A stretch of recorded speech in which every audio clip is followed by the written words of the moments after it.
96,8 LPPL Radio Gemilang, Jendela Musik dan Informasi. Sugeng dalu para sutresna budaya, sugeng pinanggih malih wonten ing wekdal menika kaliyan kula tetiga wonten ing giaran Arum Dalu. Adicara ingkang nguri-uri saha nglestantunaken budaya Jawi mliginipun tembang-tembang macapat. Kagiaraken saben-saben dinten Senin kawiwitan watawis tabuh 8 langkung 3 menit dumugi tabuh 10 dalu. Lumantar Radio Gemilang FM ingkang mapan wonten ing Dalan Pemuda Barat nomor 1 Pucung Rejo Muntilan. Para pamidhanget utawi para sutresna budaya dalu menika kados padatan nggih kula tetiga kaliyan Bapak Sigit ugi Bapak Haji Sugiono. Sugeng dalu Pak Sigit. Sugeng dalu Pak Sumiran. Saha sugeng dalu katung sagung para pamidhanget ingkang suka paring wigatos tumrap giaran menika. Sugeng dalu. Sugeng dalu Ki Pak Haji Sugiono. Assalamualaikum. Inji waalaikumsalam warahmatullahi wabarakatuh. Kula nek mirengke masih gitu rada sok gumun lesok ndek ngono. Ngendika ki. Dados pundi? Kaya siar ditambahi kok mandek. Ngeget ngoten. Nggih. Inggih sugeng dalu para senara budaya macapat wonten ing tlatah Kabupaten Magelang sak kanan kiringipun ingkang saged nangkep dayaning pemancar Gemilang FM LPPL. Mugi kepareng samangke inggih karenantuk nugraning Pangeran ingkang Maha Kawasa. Bapak ing pamuji kula tetiga wonten ing studio mugi panjenengan tansah pinaringan kabagas kewarasan katentreman miwah kawilujengan lan santurune saged kempal kalih keluarga kanthi mirenggan kanthi sukarenaning panggalih sugeng midhangetaken Arum Dalu lumantar 96,8 Gemilang FM. Inggih, wah jangkep sanget ngaten nggih Bapak Sigit nggih. Karena mila dipun tenggo-tenggo para sutresna pamirsa giaran Arum Dalu. Pisan malih ngambali matur mugi-mugi ing dalu menika panjenengan sedaya tansah kaparingan kawilujengan, kabagaswarasan saha kabagyan ngaten nggih. Lan dalu menika saged nyawiji sesarengan kaliyan kula tetiga wonten ing giaran Arum Dalu. Para pamirsa, bilih dalu menika ing samangke Arum Dalu badhe ngaturaken sekar kidung pangarih-arih lare rewel. Kula bali nggih. Kidung pangarih-arih lare rewel. Lare rewel. Tegesipun bilih menika tembang kagem ngeneng-nengi. Oh, ngoten. Lare ingkang nembe rewel menika lajeng dipun menapa menika Bapak Sigit? Diareh-areh. Diareh-areh, dirayu-rayu. Ditentrem-tentremke. Dinengnengi. Dinengnengi. Ngaten nggih. Dene samangke badhe dipun akturaken lumantar pupuh kinanti. Bapak Sigit ingkang kinarya paraga nyekar utawi Ki Pusparaga ngaten ingkang samangke badhe ngaturaken. Para pamirsa, giaran Arum Dalu menika ugi dipun giaraken lumantar YouTube nggih, kanal YouTube-ipun menika Gemilang FM Official ngaten. Kanthi menika monggo ing samangke panjenengan saged madosi nutul-nutul wonten ing YouTube pisan malih Gemilang FM Official. Parandene dalu menika samangke menawi badhe nyawiji lumantar WA badhe kintun-kintun dhateng kanca utawi sederek saged nomoripun menika 08 31 578 968 968 dipun tenggo nggih para kadang. Saderengipun ngaturaken sekar kinanthi kados padatan kinarya murwakani sekar mijil rumiyin ingkang badhe katur. Drenging nala nyuwun mring Hyang Widi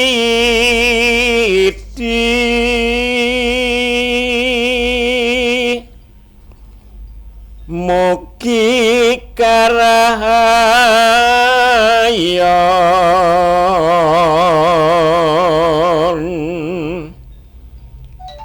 amrih kasembatan ing setyane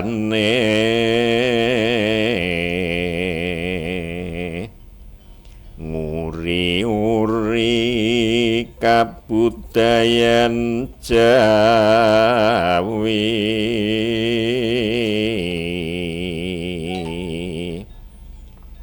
maca patan nanggih tuturipun luhur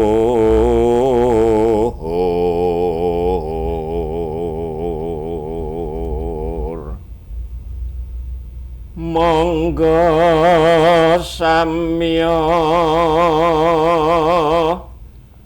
agung ing pamuji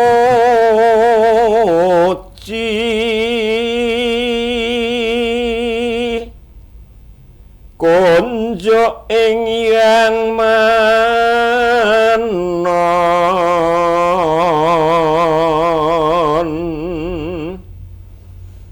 den reksa keng jim setan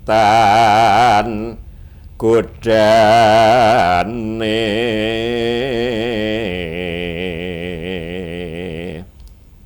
Allah zat kang maha welas asih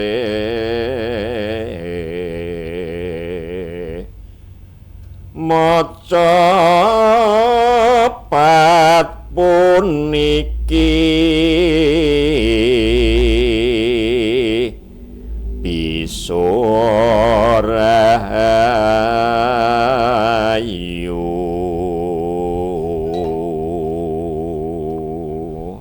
Amin. Ngaturaken ageng panuwun nggih dhateng para kadang.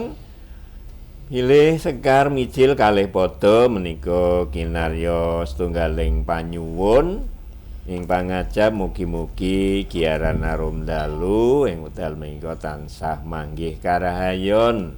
Saha pangajapipun budaya Jawi mliginipun tembang macapat menika saged tansah lestari wonten ing tlatah Jawi utaminipun lan Nuswantara umumipun ngaten nggih Bapak Sigit. Tumuli kalajengaken sekar kinanthi dene sekar kinanthi menika mendhet saking sekar kidungan parandene irah-irahanipun menika kidung pangarih-arih lare rewel. Monggo dipun sekaraken. Nggih. Saderengipun kula ngaturaken sekar menika nilakaken raos bela rasa. Nggih. Asung bela sungkawa katur menapa Kadang panjenenganipun sinuwun Sri susuwun. Paku Buwana ingkang jumeneng ingkang kaping 13 ingkang kala wekdal kepengker menika pinundhut dening Gusti Allah. nggih. Murut ing kasidan jati.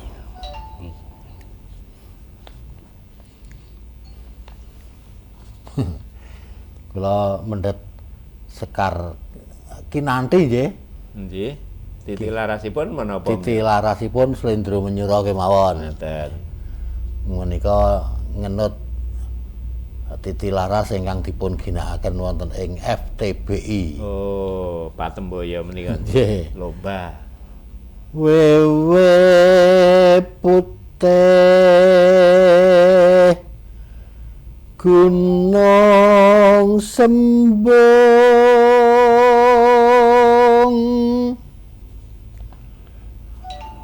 gendruwo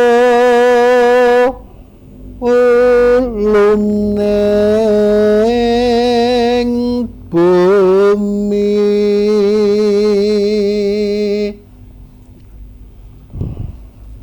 sang ratu Abala yaksa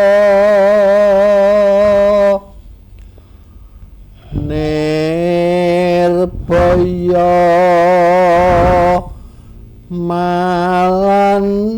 malaning ngati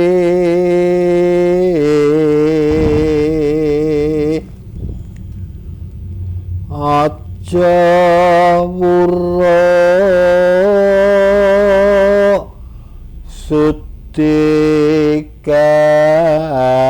sutikarya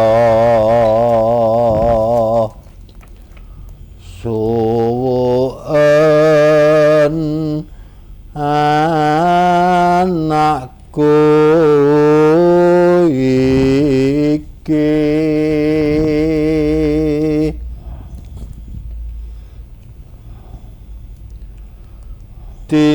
timen menang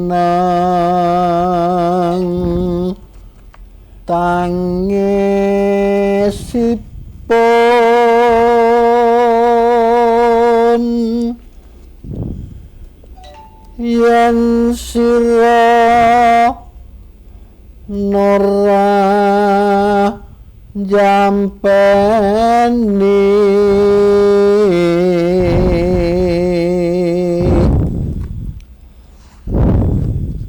kena sikuning wahana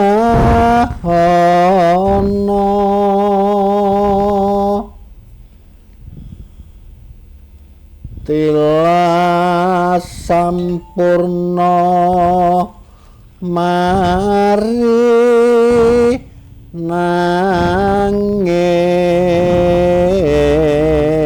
nangis cep meneng karsaning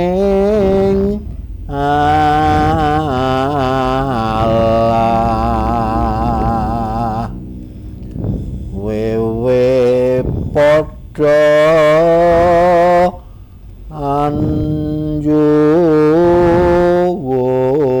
anjuwi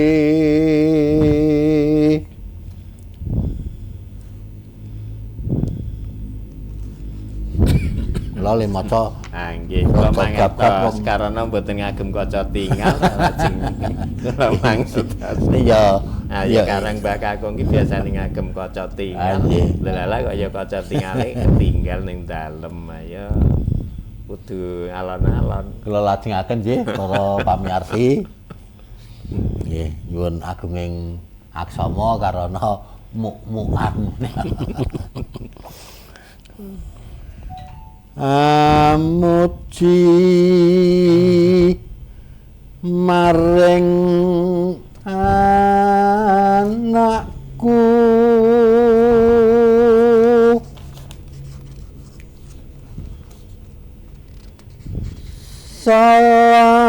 salameta donya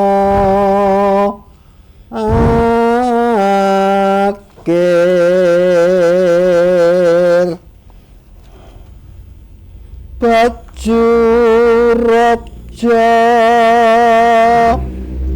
tuk miyarsa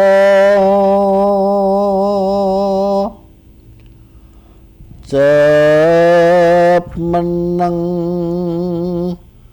wis mari nangis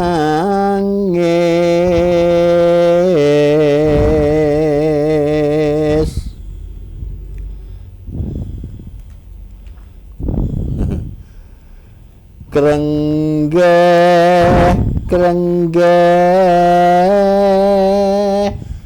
njaluk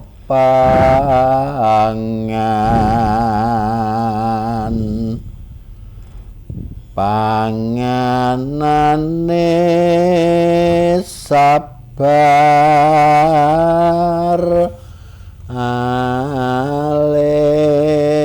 alim namung 3 nggih Napa namung 3? sakmenika lajeng Pun terterajengaken mawon. mijil Nggih. Mboten rangkep niku. napa rangkep Ora rangkep kok niku jan namung ngeten. 3 nggih Oh nggih. Inggih para pamirsa bilih sekar kinanti kasunyatan namung wonten 3 pada sampun dipun sekaraken Bapak Sigit kala wau tumeli kalajengaken pupuh menapa salajengipun mijil mijil nggih.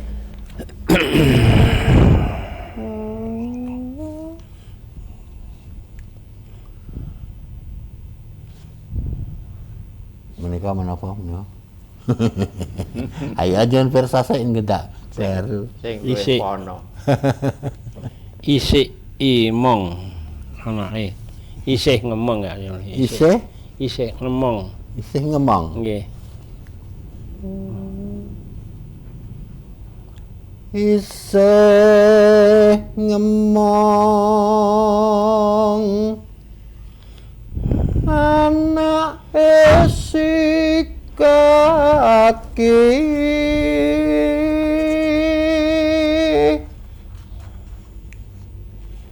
leres nggih Leres. kok kurung menapa Utawa oh utawa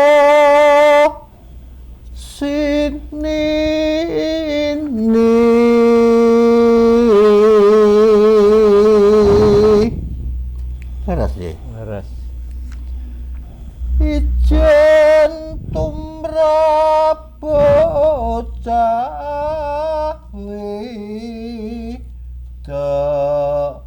widani Menika yen kok mboten ijen. Yen tumrap bocah wadon. Wadon, nggih. Wah, nggih. kidang wulung Calon.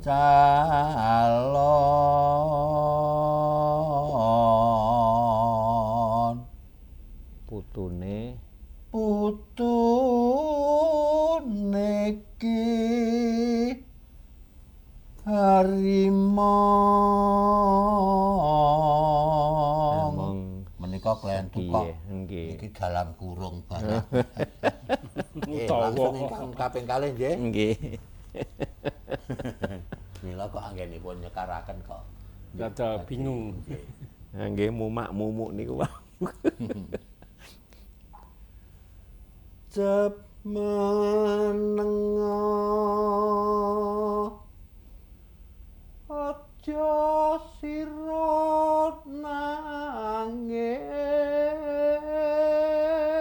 nangis anggur ageng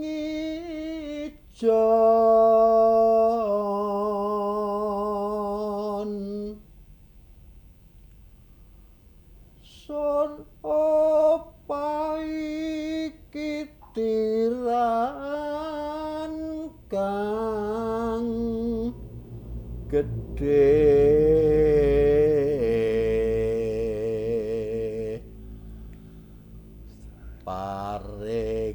paringira sang hyang neng juti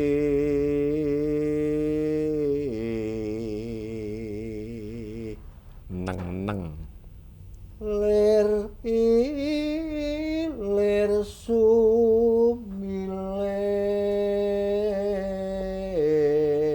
sumilir silir sang hyang baju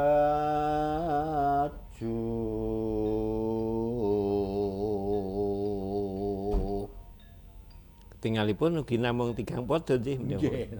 Monggo pun telasaken lasaken nggih Nggih. kaping 3 anulya winisik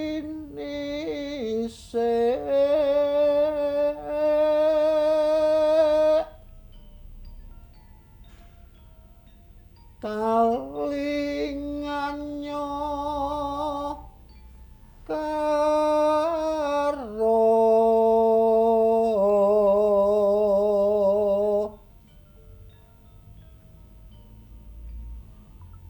cubalicu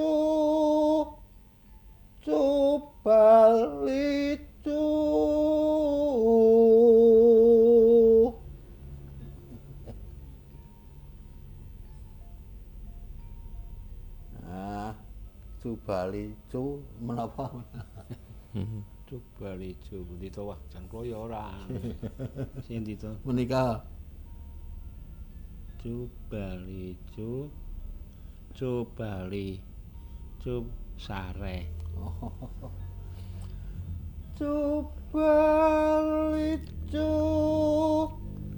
Cubalicu sare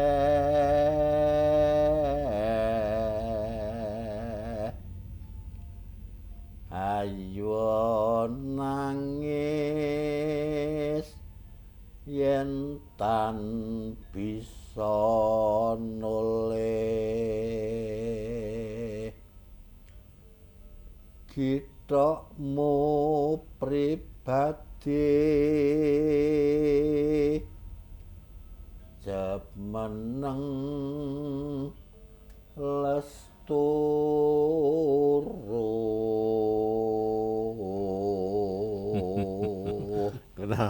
Lajeng gemucing karana Awon, ya. menawi mirengaken cakepanipun menika kathah tembung-tembung ingkang kula menika jan blas mboten mangertos. kaya iki Nganti. tembung kaya ngoko lugu ngaten nggih. Niku Nggih. asline kan Coba licu niku kula lajeng kemutan menawi kalian lare muni ciluba. ya Namun kula panggih, pitados menawi senajan kados mekaten menika Bapak Haji Sugiono mesti langkung pono kanthi menika monggo Bapak Haji kalih pupuh kala wau tembang kinanti kalian mijil mbok pilih saged dipun aturaken ketingkasan senajan boten kanthi wetah namung kanthi cara ringkesan kemawon menapa ingkang dipun kersakaken sekar Sugeng Kalau dalu wau. para setra budaya kepareng wonten ing mriki menika napa nggih mimbuh-imbuh sekedhik kangge tambah pangertosan mbok bilih kala wau sekar-sekar ingkang sampun dipun sekaraken dening kadang kula kinasih menika estunipun judule wis ngarane nggih Pangarih-arih lare nangis. Wonten ing mriki ing jaman kina menika tiyang sepuh menika sampun nggadahi napa nggih naluri keibuan ingkang langkung ageng tumrap mriki napa tumrap lare nggih. Linangkung menawi ibu menika nembe kagungan putra alit istilahnya jabang bayi kewer nggih istilah jabang bayi kewer niku napa maksudnya? Jabang bayi napa menapa? Apa bayi abang? Jabang bayi niku ya gamane gentes lair ngono Nggih bayi abang ngono ya nggih. Menika adat sabanipun ibu niku langkung ageng kawigatosanipun lan ugi napa nggih sambung raosipun menika ugi langkung tinimbang kalian bapak nggih.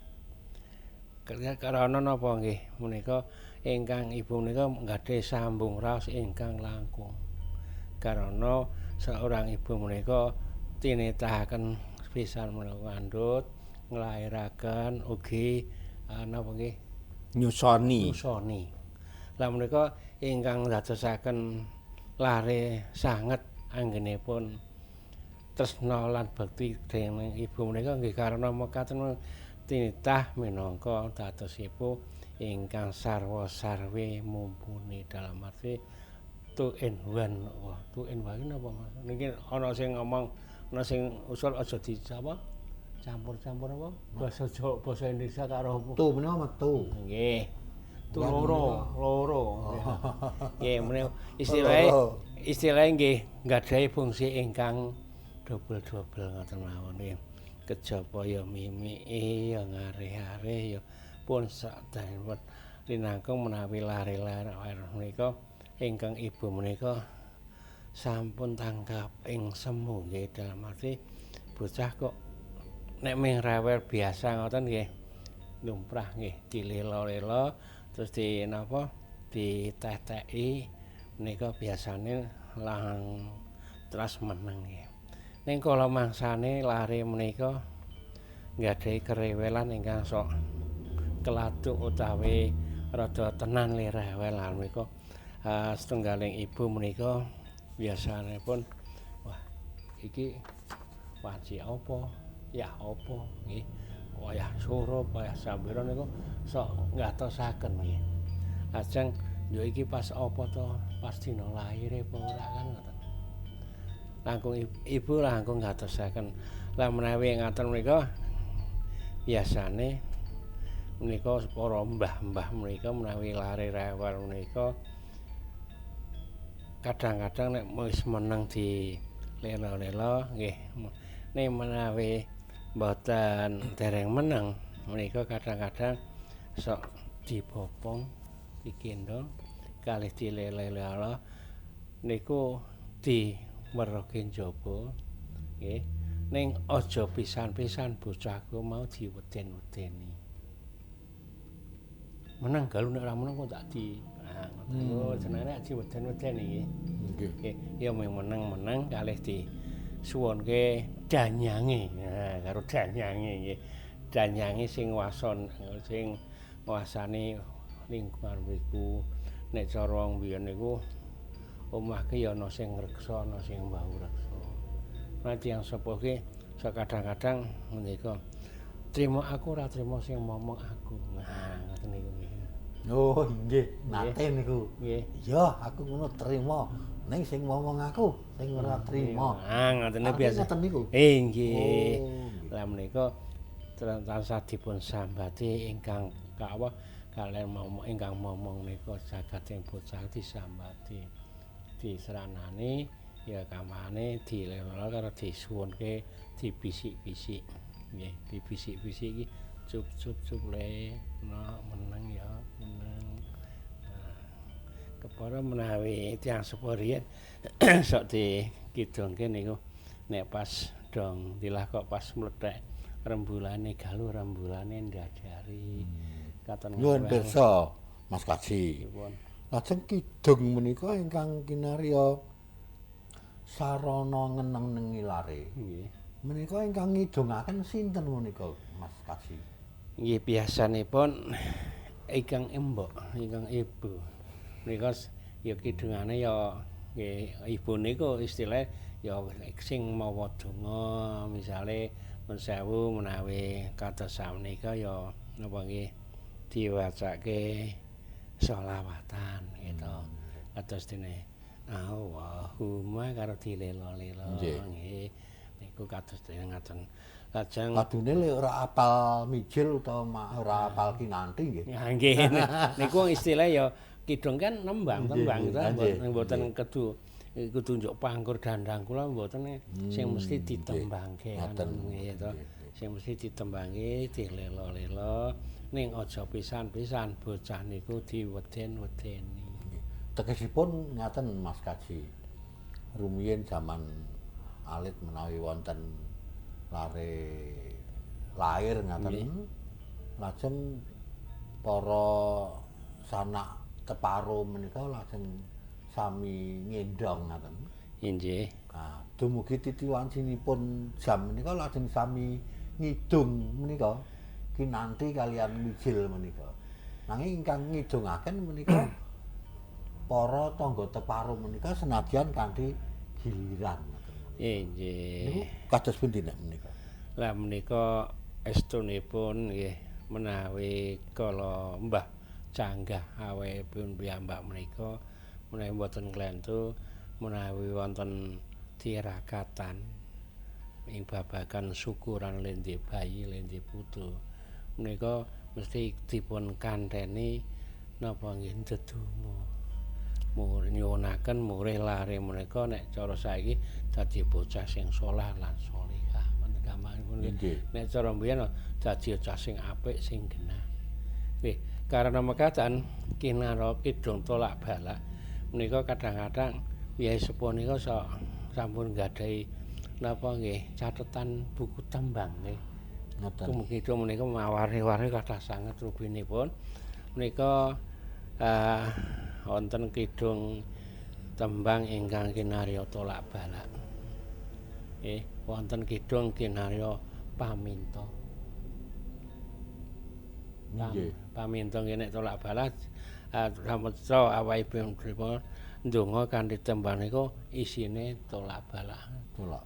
Tolak balak niku nyuwun didoge saka Guru Kuda nggih to. Saka sakabehing rencana sing ora becik tumrap jabang bayi sak ibune nggih. Nggih wonten lajeng donga paminta panyuwun menika dadi bocah sing genah, sing utama, sing migunani tumrap wong tuwa nusa lan bangsane nggih.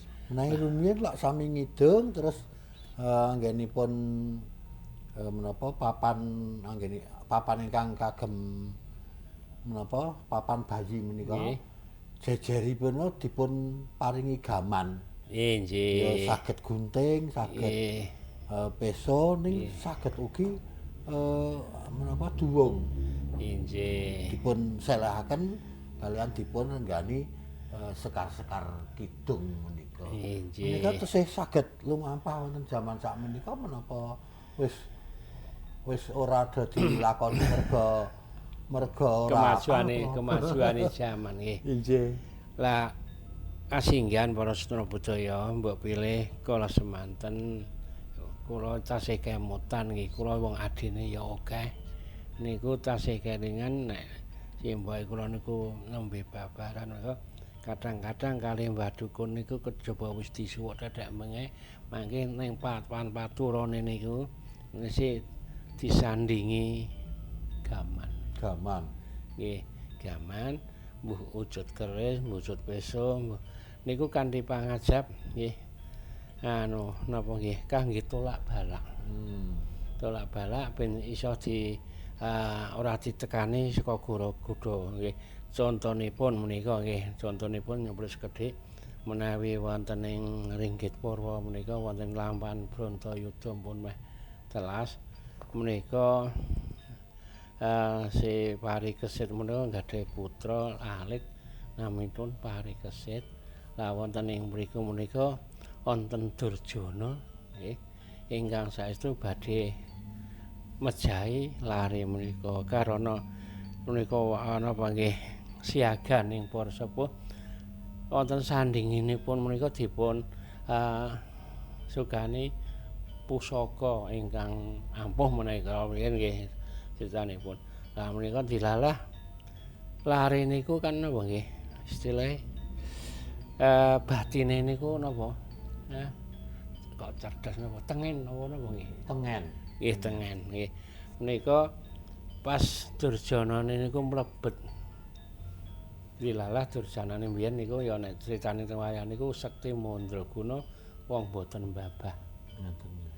Rung keting-keting wis jumudul neng sandingi bayi. Lah wonten mriku bayi niku rewel mawon, dilalah pas ajeng dicaketi le rewel iki ngronjal-onjal mancal pusakane mbahe nggih. Pusakane tiyang sepuhipun langsung tumancep wonten dodo. Lah dugi sakmenika mbok pilih tasih wonten nek ana bayi lair iki mesti sok dikandhani niku wau napa disandingi pusaka niku nggih. Tambah kidungan nggih. Tambah kidungan nek cara ra iso ngitung ya ndonga cara agamane pribadi gitu. Esunipun bayi nangis dipun rem-remi menika nek nangise kuwi merga ngelak. Nggih. Mestine le ngerem-remi ya disusoni nggih. Nggih susane. Nek le nangis kuwi merga awake gatel. Mestine ya diles-les nggih. Nggih. Nek mergo anyep teles le ngompol. Niku diganti. Kudune ya diganti gritane napa pokoke ngaten.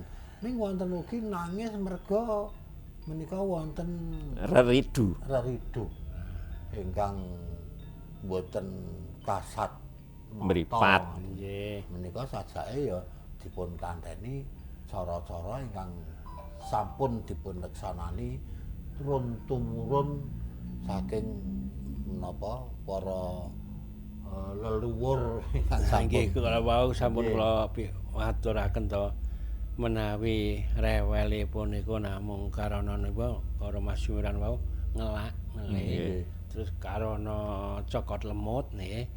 Terus karana napa popoke adem teles. Niku saged langsung dipun gantos nek sampeyan mesti yo dipupuri meneh nika to ben anget. Niku meneng nek rewele kok rada kinacek. Menika sampun ketinggal menawi tiyang sepuh ingkang mriksani menika sampun tanggap.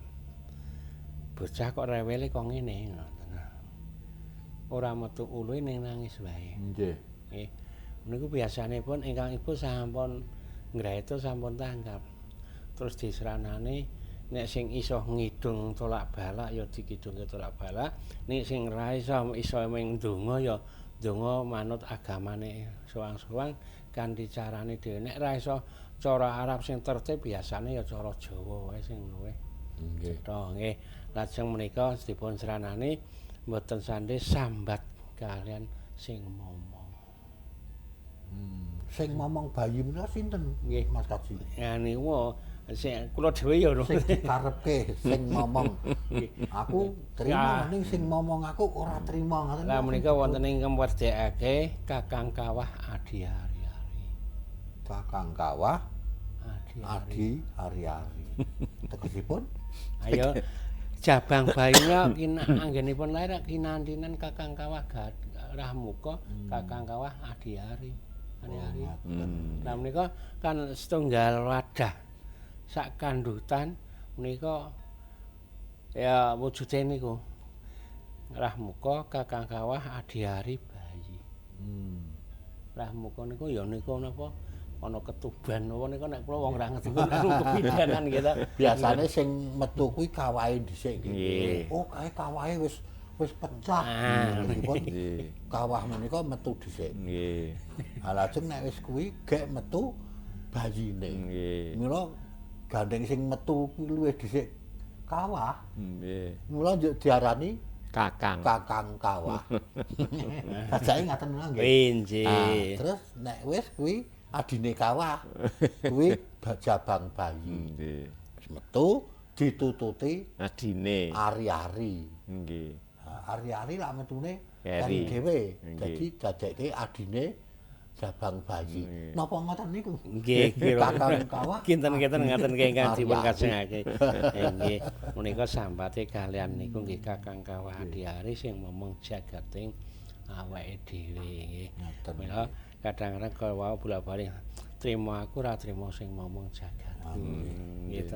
Namung menawi ari-ari lak lajeng dipun kumbah, dipun resiki, lajeng dipun petak, Nggih. dipun pendem. Menika amargi menika ya dipadhake karo jasate menungsa Ayo, adine nggih. niku Nggih ta. kaya kakangne nggih Kakang Katangan. Ning sayange nek kakangne wis mutah. Mumpun nggih. Nggih. Lah menika kan istilahnya nang ilmu kebidanan niku wis istilahnya benda cair nggih. Benda cair napa wis ra iso dikukup nggih to. Ning nek sing jenenge Adi Hari-hari niku isih kena dikukup nggih. Iso dirukti kepara nek sing tiyang sepuh tasih napa nggih perduleni kalian budayanipun. Kula niku nate riyen bapak kula mendem ari-arian. Kula niki yo kabar ngingok ndelok ngoten lho. Sing di nganu kuwi apa wae to. Ngoten to. Ning mandang awake dhewe kok duwe anak dhewe kepeksa ya dikon rombadun. Di anu di rumah ngene-ngene. Wah ya teko lakone wae kabeh iku. Ora ana alane ngoten to. Oleh nggawe apa? Apa kuwi? Jugangane iki sak pengawe kaya sak dawane apa iki? Lengen. Tangan lengen iki ngasih gampangane linggise sing nggih nggodho wis Kelelep. Pamrin apa kae? Beda umure napa-napa ora Dawa umure ora didukiri kucing.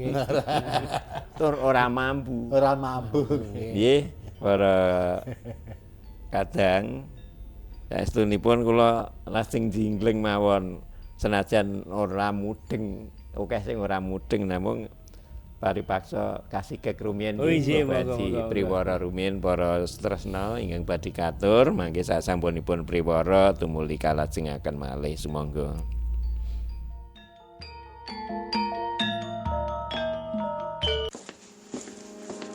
Ih, kotor banget sih. Mana banyak genangan air, kaleng bekas di mana-mana. Duh, maaf ya, belum sempat bersih-bersih nih, lagi sibuk. Sibuk apa kamu? Sibuk mikirin kamu. Hei, sini aku kasih tahu ya. Kalau lingkunganmu kotor kayak gini, bisa jadi sarang nyamuk tahu. Apalagi nyamuk Aedes aegypti itu adalah penyebab penyakit cikungunya yang bisa mengancam jiwa. Mau kamu digigit nyamuk Aedes aegypti? Dih, serem amat. Tapi kalau digigit nyamuk yang cantiknya kayak kamu, mau sih. Dasar ya, gombal mulu. Dah, buruan bersihin sana halaman kamu dari genangan air sama barang-barang bekas yang udah nggak kepake itu. Oke deh, siap. Demi masa depan yang cerah sama kamu, nggak cuman bersih-bersih halaman, bersih-bersih dunia pun aku mau.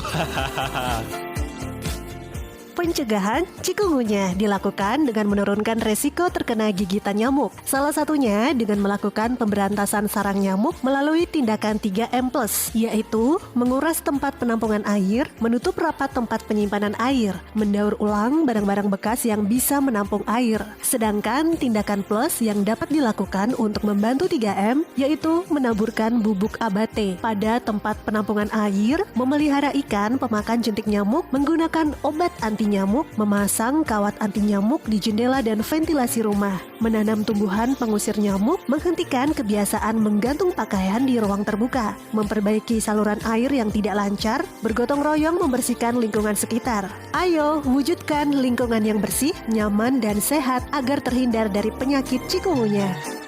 Iklan layanan masyarakat ini dipersembahkan oleh LPPL Radio Gemilang.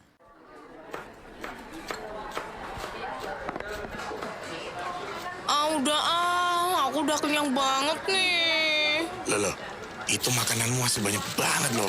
Nggak kamu habisin? Enggak deh, udah kenyang banget ini. Tahu nggak? Ini itu termasuk food waste loh, alias boros pangan. Tahu nggak sih, di Indonesia ada 23 sampai dengan 48 juta ton makanan yang terbuang sia-sia setiap tahunnya. Di mana jumlah ini seharusnya dapat digunakan untuk memberi makan 61 hingga 125 juta orang di Indonesia. Lalu, apa saja hal yang bisa dilakukan untuk meminimalisir food waste? 1. Menyusun rencana menu makanan. 2. Berbelanja bahan makanan sesuai dengan kebutuhan. 3. Menyiapkan makanan dengan baik dan benar. 4. Mengkonsumsi bahan makanan sesuai kebutuhan. Dan jika ada makanan berlebih, bisa dibagikan ke orang-orang di sekitar. Jadi, yuk stop boros pangan. Kalau gitu, aku bawa pulang aja deh sisanya. Biar bisa aku makan di rumah. Hihi. Nah, cakep tuh. Iklan layanan masyarakat ini dipersembahkan oleh pemerintah Provinsi Jawa Tengah.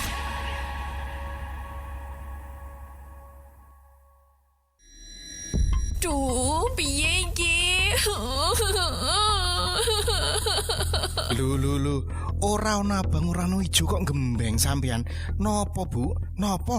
Cerita sama Bapak. Iki lho, Pak. Ibu dapat surat somasi. Loh, kok iso to, Bu? Ibu dilaporkan biaya berwajib karena mencemarkan nama baik di medsos. Piye iki, Pak? Iyalah bu, lain kali bijaklah dalam bermedsos. Nek koyo ngene iki keluarga juga toh yang susah. Media sosial adalah sebutan media online di mana para penggunanya bisa dengan mudah berpartisipasi atau berbagi dan menciptakan konten isi.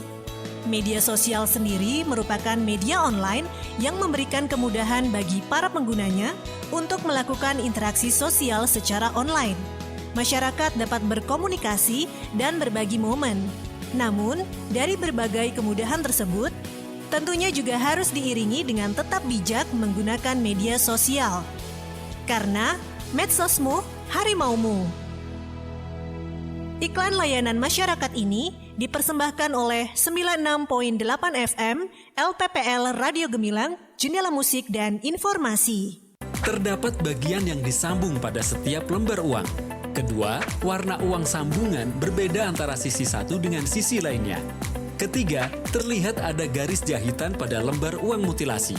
Dan keempat, terdapat nomor seri yang berbeda pada bagian sisi. Uang mutilasi ini tentu tidak dapat dipergunakan untuk alat pembayaran, karena merupakan jenis modus penipuan. Nah, kenali ciri-cirinya dan tingkatkan waspada agar kita tidak mudah tertipu. Iklan layanan masyarakat ini dipersembahkan oleh pemerintah Provinsi Jawa Tengah.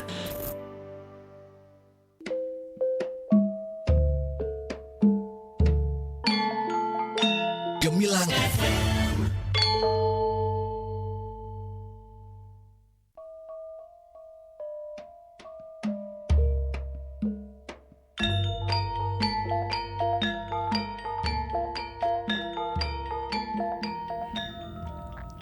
Ngaturaken sanget ageng panuwun dhateng para kadang ingkang dalu menika sampun kepareng nyawiji sesarengan kalian kawula nggih wonten ing giaran arum dalu maca patan ingkang ing dalu menika ngaturaken sekar kidungan. Langkung-langkung kula ugi ngaturaken ageng panuwun nggih dhateng para kadang ingkang tansah nyawiji. Utaminipun Bapak Toyo wonten ing mriyan luar nggih. Sugeng dalu Pak Toyo, mugi-mugi dalu menika sampun nyawiji sesarengan kalian kula ugi Bapak Sukarjan nggih wonten ing Cerumbung menika. Sugeng dalu wonten ing Cabean. Sugeng dalu Pak Sukarjan. Langkung-langkung kadang kula ingkang wonten ing Tempak nggih menika. Tempak Candi Mulya menika Bapak Sigit, Ibu Sumarti menika sugeng dalu Ibu Sumarti ingkang kala Senen kepengker menika ugi nyawiji kepareng ngintunaken wi'anipun. Kanthi menika monggo dalu menika para kadang dipun tenggo malih kersa paring pangandikan nyerat wonten ing WA.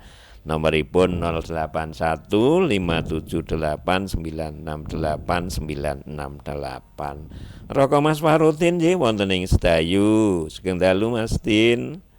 Senajan nasrep padatan nggih tetep njingleng ngaten. Lah sing kadang sanes Bapak Sigit monggo dipun singgol-singgol. Oh nggih saderengipun menika Mas Yarkoni wonten ing Bandungan menika Gondosuli. Sugeng dalu Pak Yarkoni nggih. Mugi-mugi dalu menika ugi midhangetaken giaran arum dalu. Monggo Bapak Sigit. Ibu Wahyu Neni. Nggih. Saha Bu Guru menika nggih. Mas Pur ingkang lenggah wonten ing Tirtosari ngaturaken sugeng dalu. Mas To saha Mbak Haryani menika ingkang lenggahipun caket Prapatan Bulu. Nggih, lebet Pak Triyono. Mas Triyono iki sing Mas ngabehi Triyono. Ngabehi karono kabeh iki iso iso nglakoni. Tur kok ya luwes. Luwes pancen ngabehi niku wau. Dalu Bapak Supar lenggah wonten ing Kembaran. Mbah Yadi wonten ing Karang, Pak Yami wonten ing Klumprit, Pak Wahyu Ujianto wonten ing Sara Yudan ngaturaken sugeng dalu, sugeng midhangetaken sinambi menapa kemawon. Nyami-nyami nggih saged ngeloni lare nggih. Monggo. Luwes. Bapak Paryanto saha Mbak Yu Maryanti. Nggih. Wonten permitan Mertoyudan. Lajeng ngilen-ngilen, nah iki Pak Kiai Suparno. Wonten ing Klentengan. Nah, iki mesti bar kuwi ngulon-ngulon tekan Bonjitan. Kuwi sopire Androng. Nggih, Pak Darsum. Arep-arep bakule degan putih. Ngaler menika Bapak Haji Subianto wonten ing Madya Candra Sang. Lajeng Mbak Yu Titik saha Mas Budi wonten ing Perum Tuk Songo Cacaban. Nggih.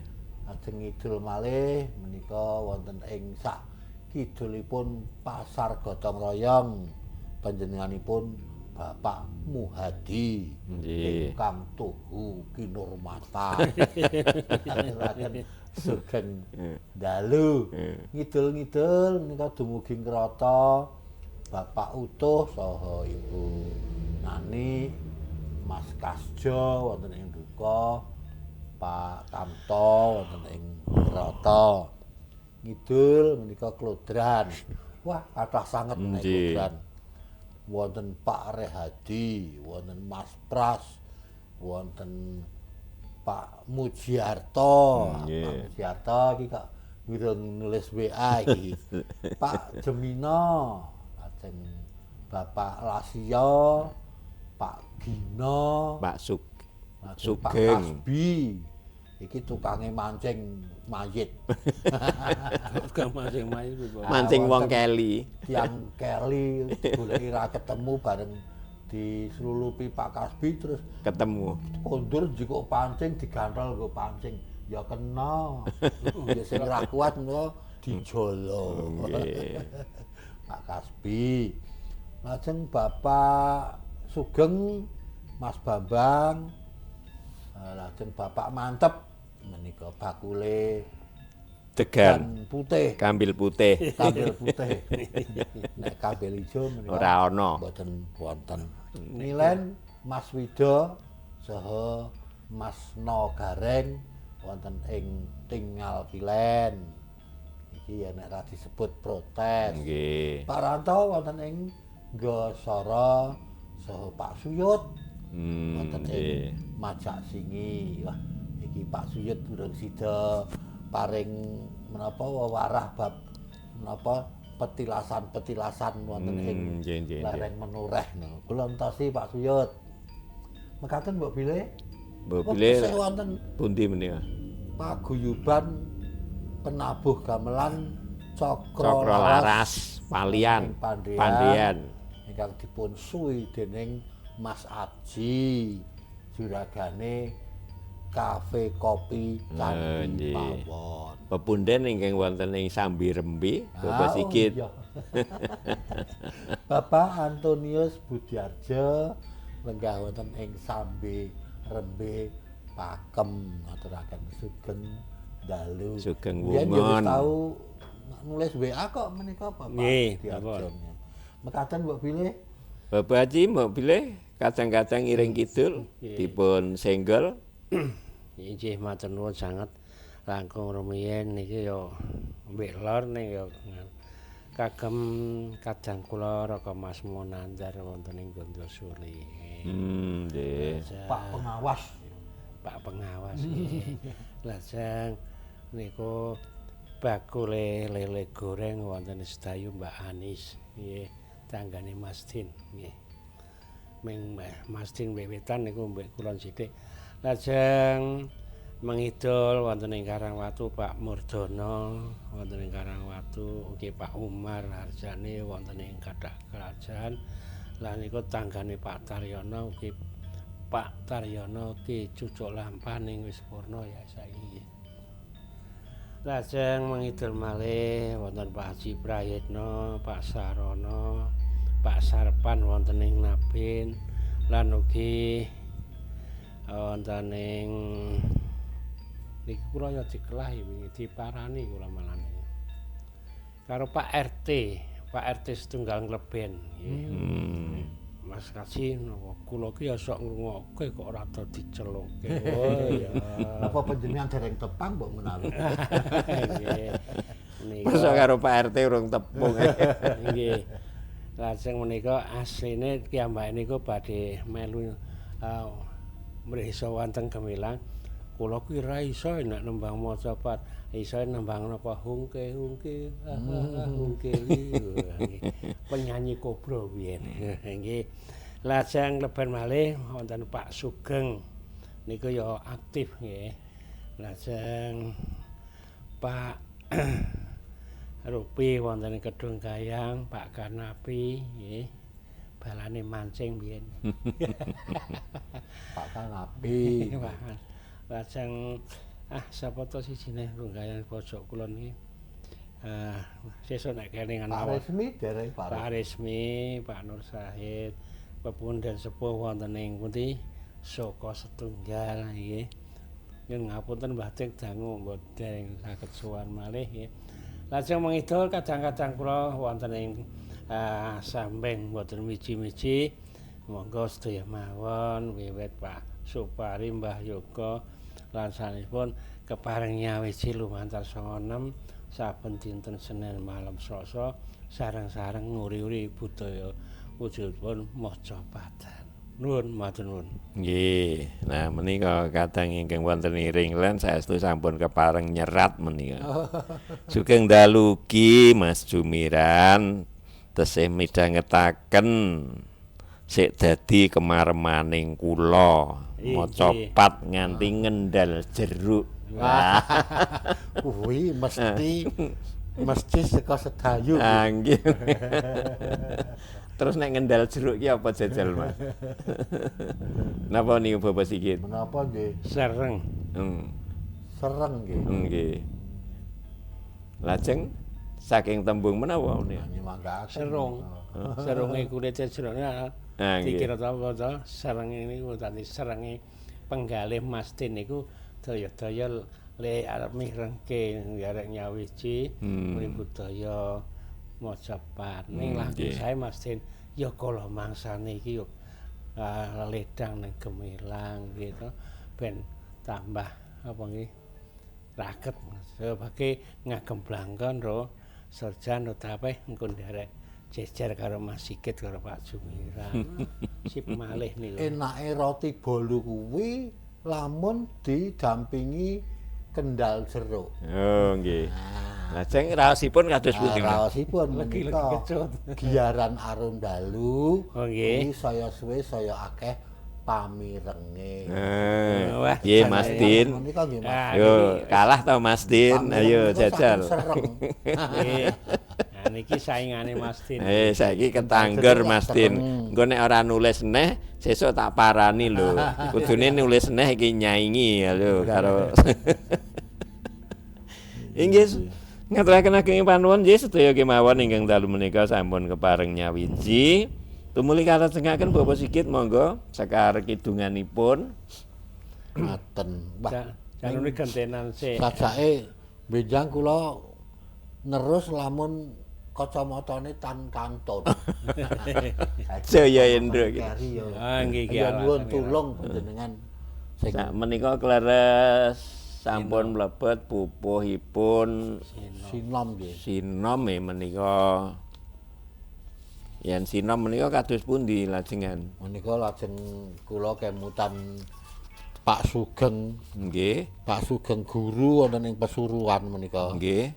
Niku sak nyuwun Mbok Pak Jumiran niku nek lagune Sinom apik banget ngoten menika. Dumugi Sinom ingkang pundi kala wau Bapak Sigit? Menika wonten WA mlebet malih. Dipun waos monggo. Kula wacane nggih. Sugeng dalu bapak-bapak kula Pak Toyo. Pak Toyo iki jan ora tau kendhat iki. Matur nuwun Pak Toyo. Sugeng dalu Bapak-bapak. Kula Pak Toyo ing Mriyan. Mriyan luar nggih Pak Toyo. Nggih. Oh iya kene wis ditulis Kak. Mriyan ngluar sampun siaga manunggal. Matur nuwun. Midhangetaken wonten acara arum dalu wekdal menika. Nggih. Menika Pak Toyo karena pengarep-arepe panjenengan kepengin menapa mirengaken swantenipun Bapak Jumiran. Bapak Jumiran badhe badhepun udanani. Udanani. Monggo Pak Jumiran. Terus aku sing timbat iki. Inggih mekaten nggih para pamidhanget karana kula ingkang kapiji supados nerasaken namung kanthi bloko kemawon swantenipun mila hancur menika. Kanthi menika mangke sadumuginipun Sekar Sinom ingkang badhe kula aturaken menawi ilo gondang kados pundi Bapak Sigit. Ngaten nggih. Pan anglela lela ing wan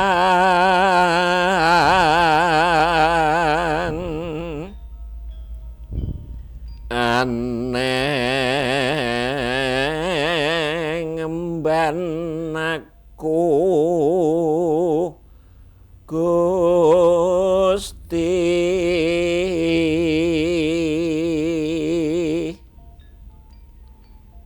iman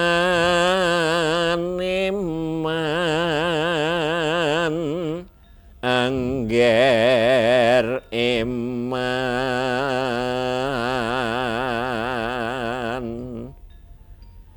ojo pijer murang-muring wis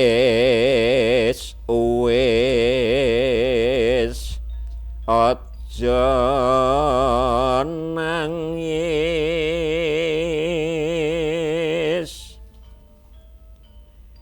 cep menango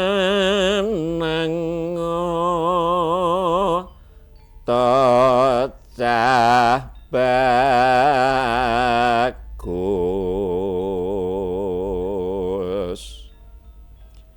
nangis anjalo apa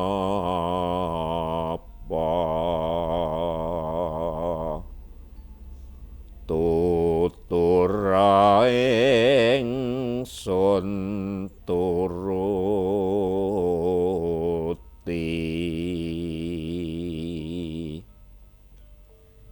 yen wong demen mbeka iku tan prayoga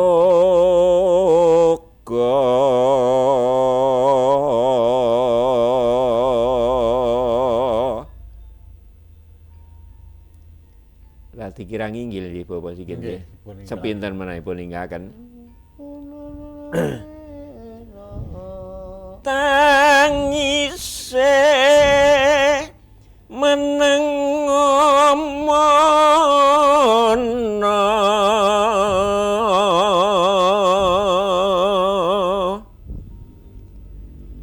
meneng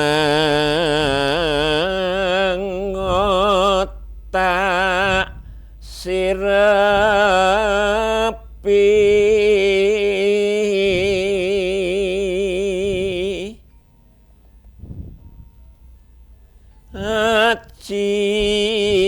Gusti pengasihan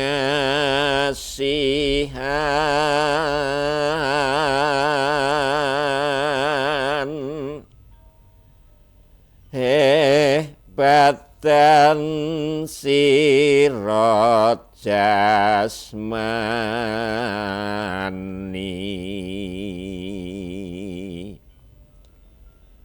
nyawa sira rohani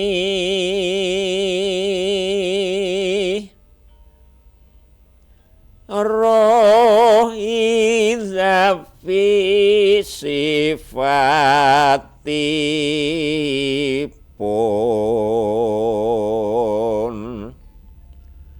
usiira sanjata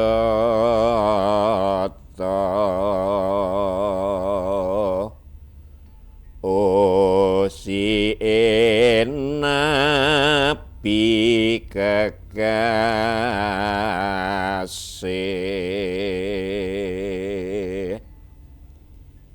sulahira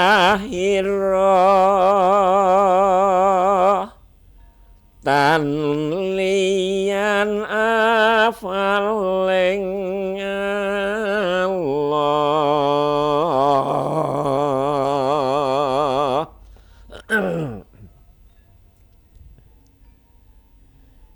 sira rasa Rasulullah sira sang kalimah putih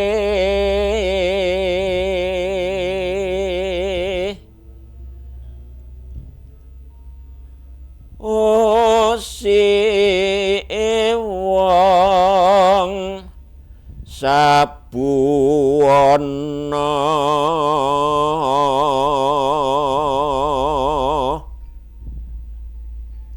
teka kedhep wadi asih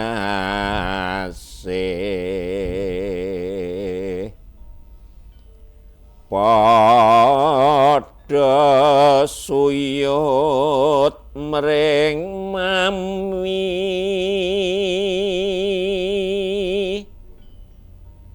la ilaha illallah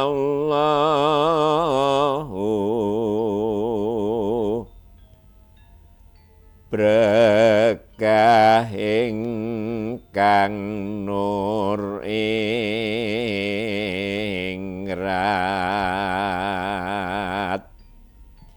jeng Nabi Muhammad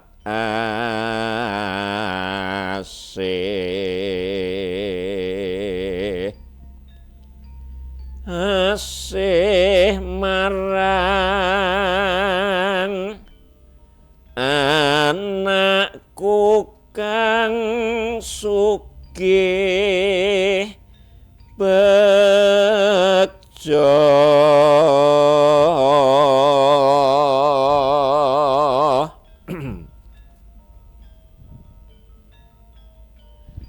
tangise meneng ngomono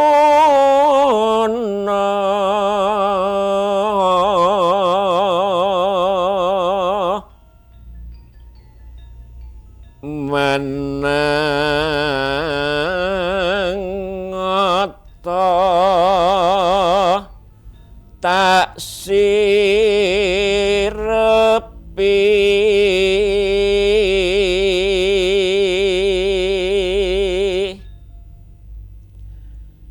Haji Kusi Megananda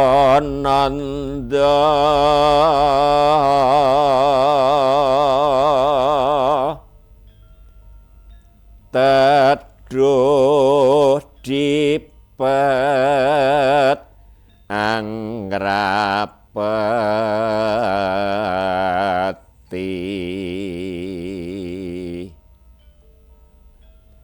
lulut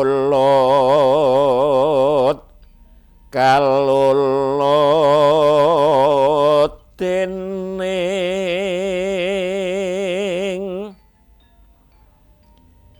kang naga poso angrap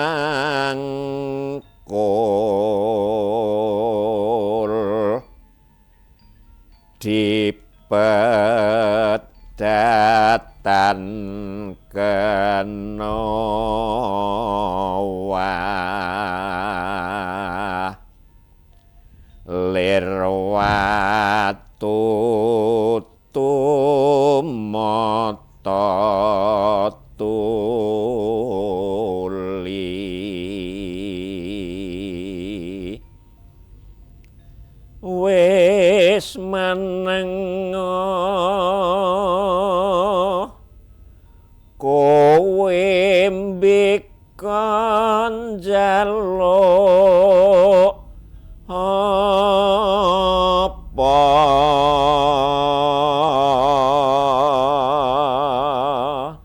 para pamidanget kasunyatan pupuh sinom menika namung wonten sekawan pada sedaya sampun kula aturaken. Pisan malih nyuwun dhateng Bapak Haji Sugiyono monggo kersa sawetawis atur katerangan kanthi ringkes tumrap para pamidanget ingkang dalu menika sampun kepareng nyawiji kados dene kala wau Bapak Toya wonten ing mriyan. Lajeng Raka Mas Fahrudin dipun tenggo parikanipun monggo. Monggo Bapak Haji. Wah, jane iki tebusane nganggo parikan kok iki. Nggih. Inggih sagung para sedherek budaya, maestro menika leres tasih wonten gayutipun kalian Sekar Ngajeng napa niku mijil kalian Kinanthi. Menika estu nggih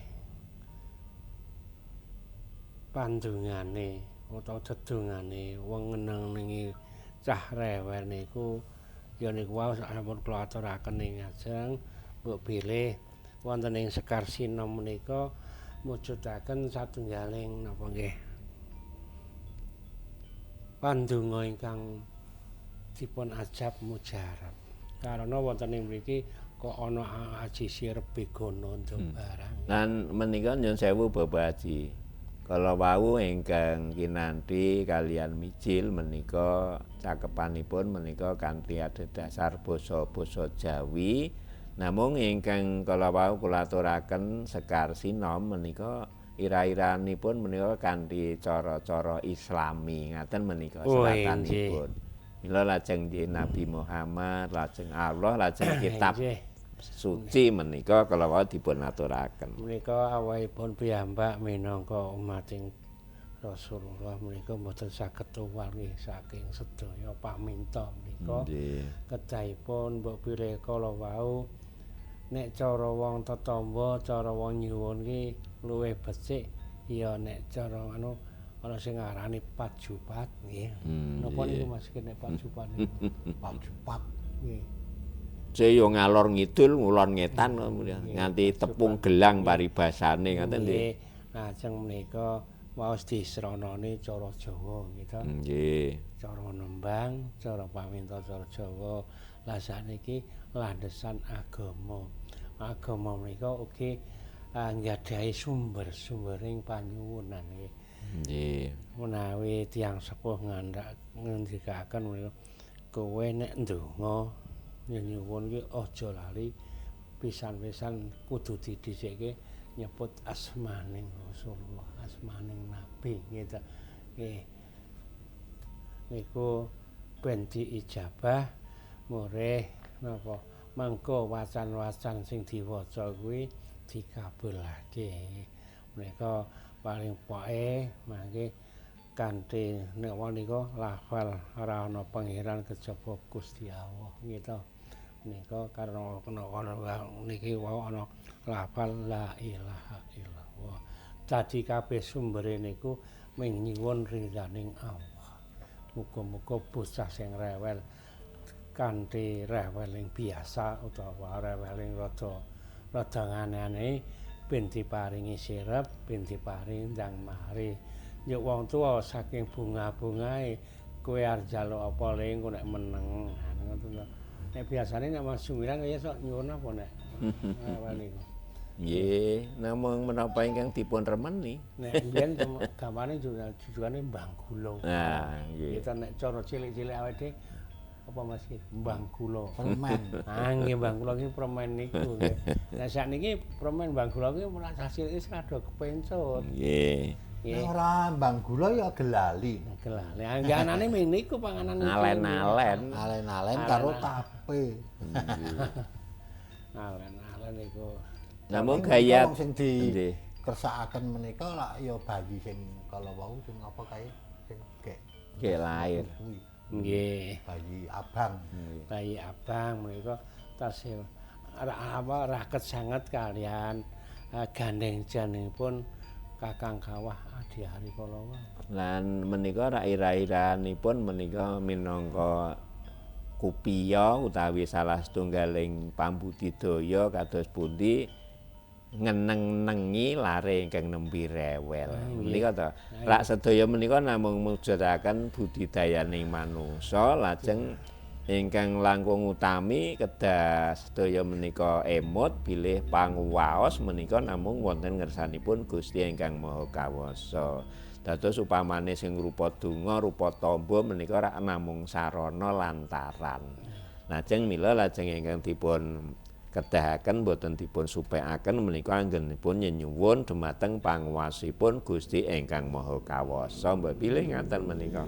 Leres sanget nggih. Sedaya wau namung kagunganipun panjenenganipun gitu. Istilah awake kudu sumindhi sumarah kabeh nek nyenyuwun iki dilantari lane apa sing ikhlas sing tememen. Ora beda niki ngenengane bocah iki disarahane kudu kebak ing katresnan rasa tresna asih. Biasane seorang ibu niku le tresna asih niku tak bali malih wis ora kurang-kurang. Senjatane ibu niku nggih niku panjenengan ya duwe prisa Mbak. Senjatane ibu anggis nek cara wong anggis jambone keleke mbokne ya meneng. Nggih. Nggih mboten wong akeh jamboke keleke mbokne ya meneng. Napa karepe ben disusoni karo mbokne ngoten lho. Istilah kok rada dong niku. Napa? Nggih kelek niku wau. Rada dong pripun? Tegesipun kala wau dipun ngendikaken bocah iki nek nangis angger wis diamboni keleke mbokne rak wis meneng ngoten kala wau menika kula gek tanggap ngono. Tegese iki nek bocah nangis padatan mengling ngelak engko nek disusoni rak terus meneng. Ngoten ta Bapak sikil menika. Tegesipun menika ya rada kaya parian namung pasemon menika. Nek wis meneng dadi turu. Nah, nggih. Nggih sedaya wau ben kabeh cukup nek bocah do meneng mbok iso temandang gawe apa mestine pakaryane wong putri nggih to. Lajeng nek wis rampung kabeh bocah kek tangi ibune ya alhamdulillah nek turu kok tutuk mentole no kaya lajeng menika gayut kalian ingkang dipun sekaraken menawi pemanggihipun Bapak Sikit kados pundi. Tegese wong tembunge wing angil-angil monggo saiki wis ora akeh sing dilakoni kok isih ditembangke arum dalu. Menika kagungan menawa panjangka utawi gegayuhan menawa. Menika ingkang yasa menika sanes budayawan. Nggih. Nanging menika bangsa wali. Nggih. Bangsa resi. Resi. Tiyang ingkang pinter. Kasinungan daya kakiyatan ingkang linangkung. Lamun tinanding kalian masyarakat sesami. Nggih. Mongko menika lajeng yasa kidung menika ya diempake ya mandi tenan. Temenanan. Nggih karena menapa menawi piyantun riyin utaminipun para ulama, para wega nggih kirangkung para wali menika anggenipun nganggit utawi nganu niku direwangi cegah lek cegah nggih menika istilah kanthi raos prihatin nggih ben ndayani ana dayane lah ngoten. Ngaten Bapak Sikit. Dados menika menawi bentenipun kidung ingkang inanggit dening budayawan menika namung ya sak batas dipun raosaken saha dipun apalaken. Nggih. Nanging menika dipun amalaken. Oh, nggih kanthi raos. Nggih. Kebak ing pengarep-arep ngoten nggih. Diapalke ya langkung kae. Nggih. Nanging menawi namung apalan dikidungaken menika ya ora mandi. Nggih. Lamun mboten dikanteni laku rumiyin. Dados menika jodhonipun kalian laku. Raos. Nggih, laku rumiyin mangke nembe dipun kidungaken. Menika ya menawi kidung menika isinipun paminta ya muga-muga dipun kabulaken. Udanani. Nggih biasane ngaten niku Mas Ken. Nggih. Upami tiyang menika nggade napa nggih kala wau lari lewel, nek lewele kok rada nemen biasane njuk kono disuwuke nang Mbah Dukun. Nah, kalian Mbah Dukun kuwi kadang-kadang kalian Mbah Dukun ya ya di sebul mbulan ki nganu engko karo dilera-lera diwacake donga apa ditembangke iki ya. Karena Mbah Dukun ngarahke tembangke iki mergo Mbah Dukun wis apa niku wae diganteni donga ngoten lho. Nggih. Laku. Nggih. Terus rumiyin menika ora mingki dong. Hagek idu mawon iso gawe usada. Nggih. Ning nek idu tok teko ju, ya malah ngregeti. Ngriseni gitu. Karena saderengipun menika nglampahi laku. Tiyang menika kasinungan.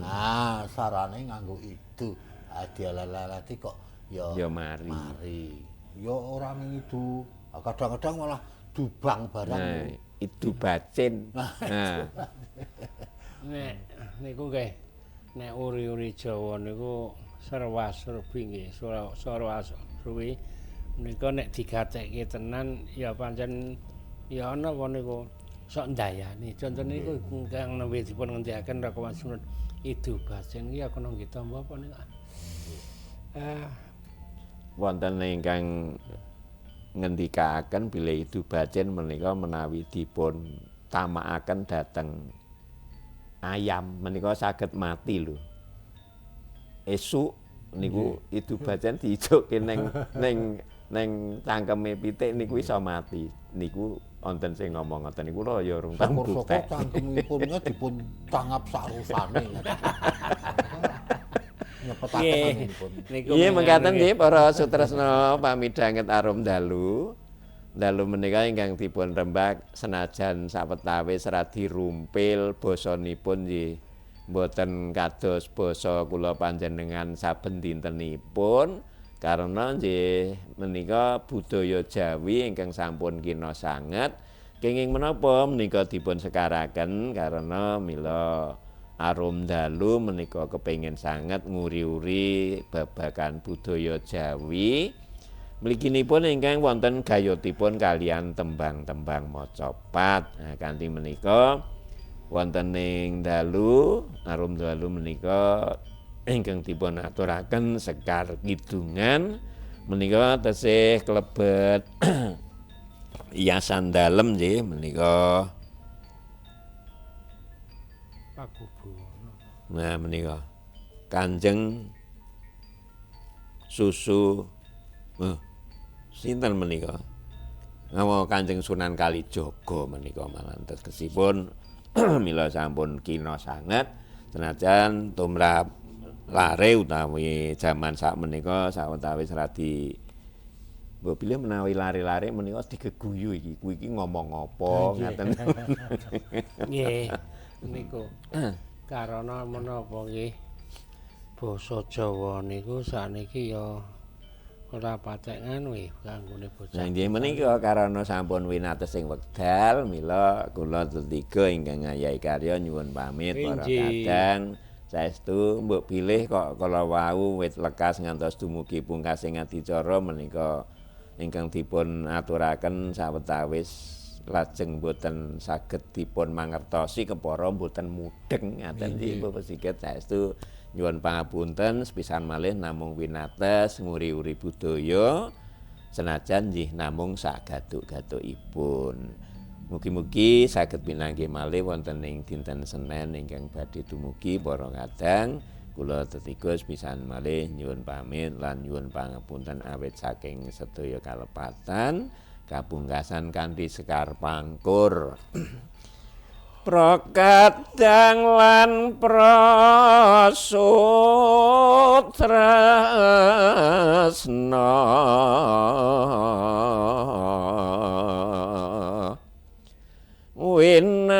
winatesing wekdal macapat nanggih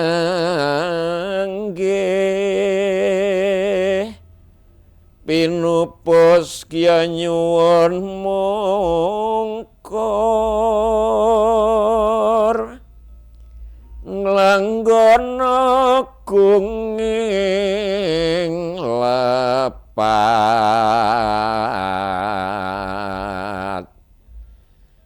wicara basa sastra lan unggah-ungguh nyuwun kenging pangaksama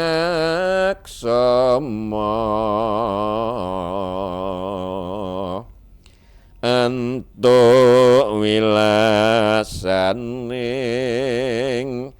Gusti.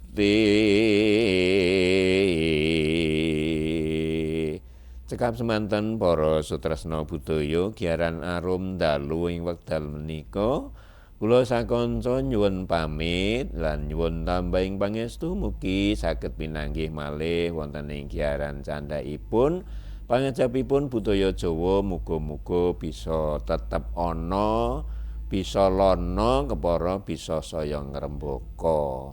Macapat bisa tansah ngawiyat. Nuwun. Assalamualaikum warahmatullahi wabarakatuh.